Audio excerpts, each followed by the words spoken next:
Olá! Já parou para pensar como seria a nossa vida sem um sistema de transportes funcionando assim minimamente bem? Seja o ônibus para o trabalho, o caminhão que traz a comida para o mercado, ou até a logística toda por trás do que o Brasil exporta. O setor de transportes é, nossa, vital para o país andar. E quem é que faz essa máquina toda girar?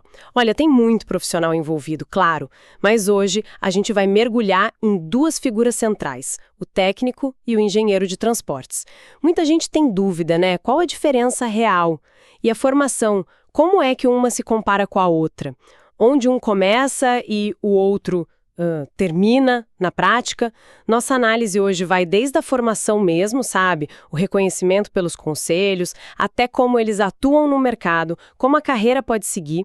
Vamos investigar as atribuições e como eles se completam no dia a dia. Preparada para essa exploração? Com certeza. É um universo assim fascinante e às vezes um pouco nebuloso nos detalhes, né? Entender essas diferenças, essas complementaridades é chave. Não só para quem pensa em seguir carreira, mas para gestores, para quem monta equipe, precisa saber o que cada um pode entregar. Ótimo ponto.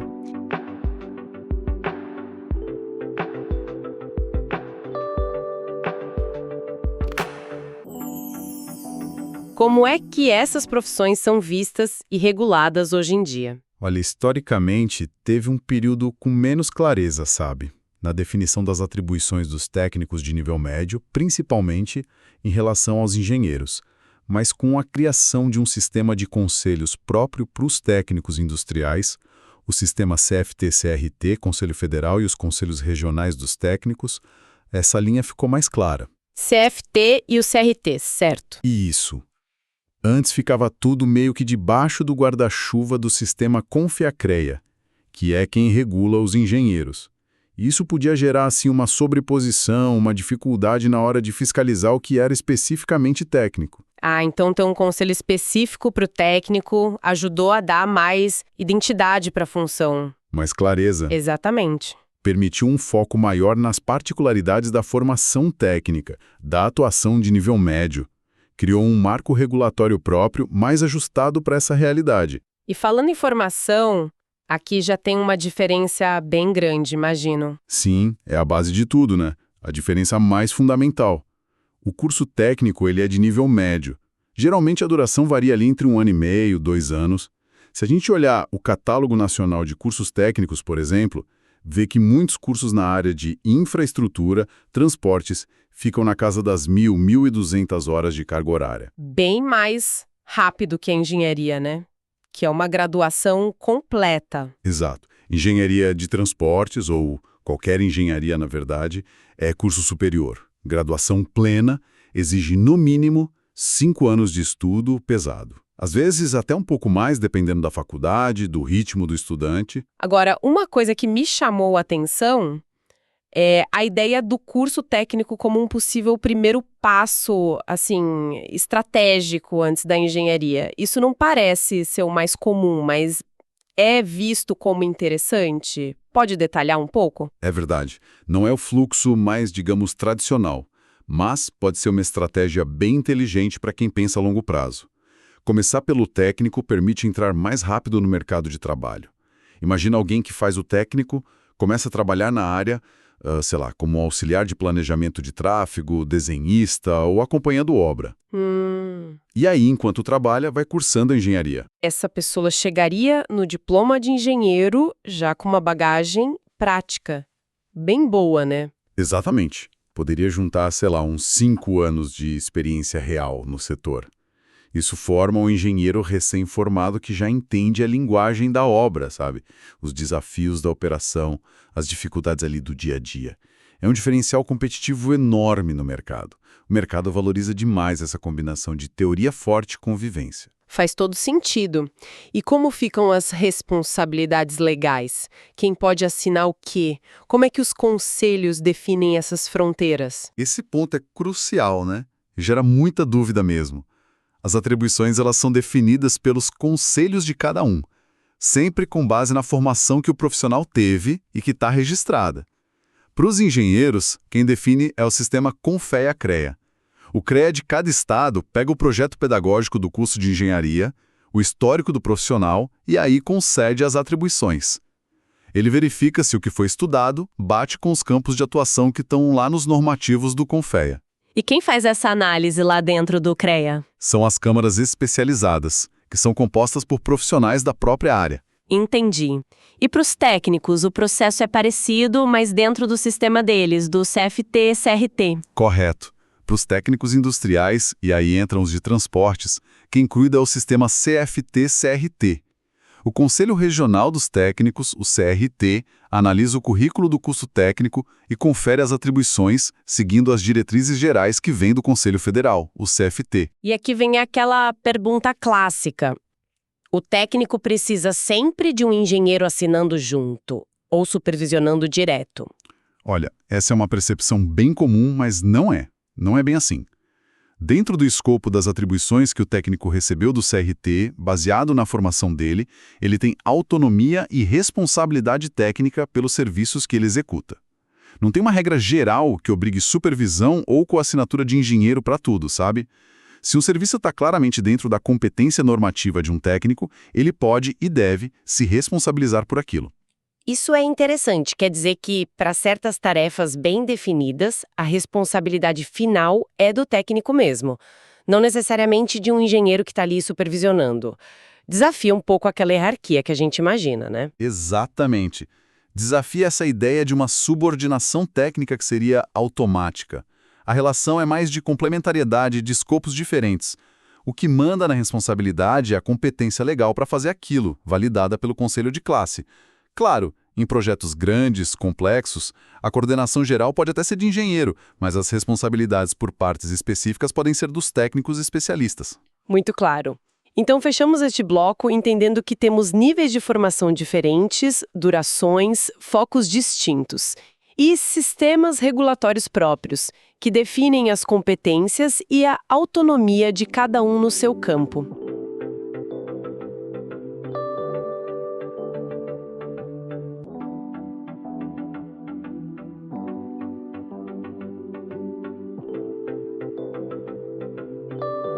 Agora, vamos ver como essas diferenças aparecem no dia a dia, na prática profissional e nas trajetórias de carreira.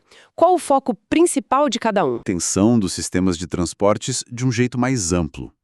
É pensar a mobilidade urbana, regional, conectando os diferentes modos: ônibus, metrô, trem, bicicleta, hidrovia, aeroporto, rodovia, até dutovia. Se a gente olha as tabelas de atribuições lá do CONFEA, a gente vê campos como planejamento integrado de transportes, engenharia de tráfego em nível mais macro, logística intermodal, análise de viabilidade de grandes projetos, técnica, econômica, ambiental, modelagem de demanda. É uma visão meio que de orquestrador do sistema, sabe? Uma visão mais de cima, pensando todo. E os técnicos? Onde eles entram nessa orquestra? Os técnicos são os especialistas em partes fundamentais dessa orquestra. Eles atuam em nichos, em sub-áreas mais específicas dentro desse grande guarda-chuva da engenharia de transportes. O Catálogo Nacional de Cursos Técnicos mostra isso bem. Por exemplo, o técnico em trânsito. Ele foca na operação, no monitoramento ali do dia a dia do tráfego, na coleta de dados em campo, contagem de veículo, pesquisa origem-destino. Sei. No detalhamento de projeto de sinalização, placa, semáforo, faixa, e pode atuar também em campanha de educação para trânsito. E o técnico em estradas? Esse está mais voltado para a execução, para a supervisão de obra de construção e manutenção de via, seja rodovia, ferrovia, rua. Ele acompanha a pavimentação, faz levantamento topográfico aplicado à obra, tipo locar ponto, controlar terraplenagem, e também pode fazer ensaio de material, no canteiro ou em laboratório. E a topografia que você mencionou, tem diferença na atuação aí? Ponto importante, a topografia, como disciplina mais ampla, sabe? Aquela que inclui levantamento geodésico, que são medições bem precisas, em áreas grandes considerando a curvatura da Terra, demarcação de propriedade rural, urbana, georreferenciamento para registro, o cadastro técnico multifinalitário. Isso é mais característico do técnico em agrimensura. Ah, entendi. Já os técnicos de estradas ou de edificações ou saneamento, eles usam a topografia como ferramenta, mas aplicada ao projeto deles. Local o eixo de uma estrada, definir limite de prédio, verificar cota de rede de esgoto. É uma aplicação mais focada na obra mesmo. Fez sentido a distinção. E, além de trânsito e estradas, tem outros técnicos importantes para o setor? Sim, o setor é muito vasto. O catálogo nacional menciona, por exemplo, o técnico em transporte de cargas. Ele lida com logística, gestão de frota, documentação, roteirização. Tem o técnico em transporte metroferroviário, que é especializado na operação, na manutenção desses sistemas específicos. Tem técnicos voltados para o transporte aquaviário, para a operação portuária, cada um com seu foco contribuindo para um subsistema. E um ponto que sempre gera dúvida: quem projeta aquelas estruturas grandes, tipo ponte, túnel, é o engenheiro de transportes. Geralmente não, viu? Embora o engenheiro de transportes planeje a necessidade, a localização dessas estruturas dentro do sistema viário, o projeto estrutural mesmo, o detalhado das chamadas obras de arte especiais, ponte grande, viaduto complexo, túnel, isso costuma ser atribuição de engenheiro civil com especialização em estruturas ou em geotecnia. Ah, então é outra especialidade da engenharia civil. Exato. As próprias tabelas do CONFEA indicam essas áreas como responsáveis por esses projetos mais complexos. O engenheiro de transportes foca mais na funcionalidade da via, no traçado, no fluxo, na conexão. Isso leva direto para a complementariedade, né? Como essas visões e especialidades diferentes trabalham juntas na prática. Olha, elas não só trabalham juntas, elas dependem uma da outra para a coisa funcionar. Pensa num projeto grande, tipo implantar um corredor de ônibus, um BRT numa cidade. O engenheiro de transportes pode liderar o planejamento estratégico, definir o traçado geral, as integrações com outros modos, estimar a demanda, analisar impacto urbano, viabilidade econômica. Seria o maestro definindo a música, a peça? Isso. E aí entram os técnicos especialistas para executar partes cruciais dessa música. O técnico em estradas acompanha de perto a construção da faixa exclusiva, das estações, garante a qualidade do pavimento, faz os levantamentos topográficos que precisa. O técnico em trânsito detalha todo o projeto de sinalização do corredor, das ruas do lado, planeja tempo de semáforo. Outro técnico pode cuidar da implantação do sistema de bilhetagem. A equipe de engenharia civil e estrutural projeta as estações, os viadutos que precisar. É uma colaboração intensa. Fica bem claro que o sucesso depende dessa sintonia fina, né? Entre o planejamento mais amplo e a execução especializada. E como isso reflete nas carreiras, nas possibilidades de crescimento? Os dois podem construir carreiras muito boas, muito gratificantes. O técnico tende a se tornar um especialista super qualificado na sua área, tráfego, estradas, logística, o que for. A progressão geralmente vem pelo aprofundamento nessa especialidade, talvez assumindo supervisão de equipe técnica, responsabilidade por processos específicos. O limite natural pode ser o escopo de atribuições do curso técnico dele. E para o engenheiro? Quais são as perspectivas? Para o engenheiro, a formação mais generalista, mais aprofundada em ciências básicas aplicadas, junto com as atribuições mais amplas que o CREA dá, abre, teoricamente, um leque maior a longo prazo.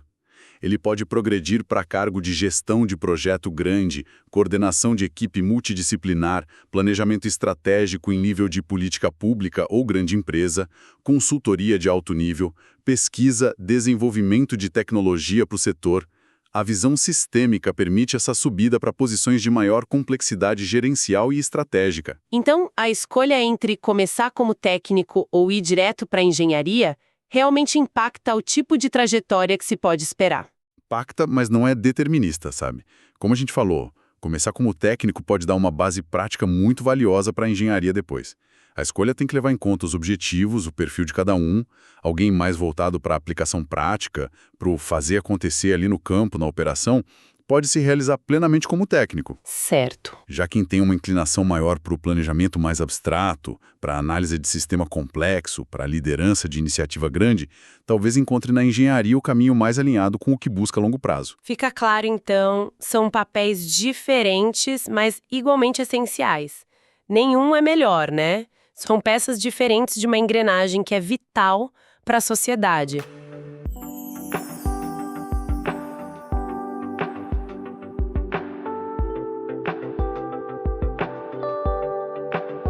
Diante de tudo isso que a gente conversou, qual seria a principal mensagem para quem está pensando numa carreira em transportes e talvez esteja na dúvida: vou para o técnico ou para a engenharia? A mensagem central é: não tem receita de bolo, não tem caminho único para o sucesso. Tanto o curso técnico quanto a engenharia são caminhos válidos, com um potencial enorme no setor de transportes. O curso técnico é uma porta de entrada excelente, oferece formação rápida, focada em habilidade prática que o mercado pede muito. É uma profissão completa, com identidade própria, fundamental para a operação, para a manutenção da infraestrutura.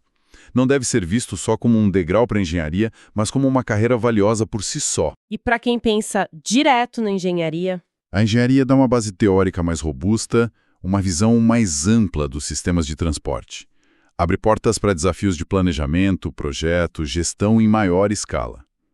O conselho fundamental é pesquisar. Pesquisar muito bem a grade curricular, conversar com um profissional que já atua nas duas áreas, entender direitinho as atribuições que cada formação permite, consulta lá os normativos do sistema CFT-CRT para os técnicos e do CONFEA-CREA para os engenheiros. E, acima de tudo, alinhar essa escolha com os próprios interesses, aptidões e o tipo de trabalho que se imagina fazendo no futuro. E vez, né? A engenharia de transportes é crucial para pensar a solução inovadora, planejar o futuro da mobilidade de forma sustentável, eficiente, mas são os técnicos, com a expertise prática deles, o conhecimento do dia a dia, que garantem que os sistemas funcionem, que as obras saiam bem feitas, que a manutenção mantenha tudo em ordem. Exatamente. A qualidade do nosso sistema de transportes depende diretamente da qualidade e da valorização desses profissionais, técnicos e engenheiros. E eu deixo aqui uma provocação final para a gente pensar. Diante dos desafios que só crescem, urbanização acelerada, necessidade de transporte mais limpo, logística cada vez mais complexa num país desse tamanho, qual será a próxima grande inovação ou o próximo grande projeto que vai exigir uma sinergia ainda maior e talvez até novas formas de colaborar entre técnicos e engenheiros de transportes aqui no Brasil? Uma excelente pergunta para a gente continuar pensando. E com ela, a gente conclui essa nossa exploração sobre as carreiras de técnico e engenheiro de transportes. Esperamos que esta análise detalhada tenha sido útil, esclarecedora, ajudando a entender melhor esse campo profissional tão essencial. Se esta conversa trouxe valor, considere curtir e seguir nosso trabalho na plataforma de sua preferência. Isso ajuda a gente a continuar produzindo conteúdo relevante. Lembrando que esta análise está disponível tanto no YouTube quanto no Spotify. Até a próxima!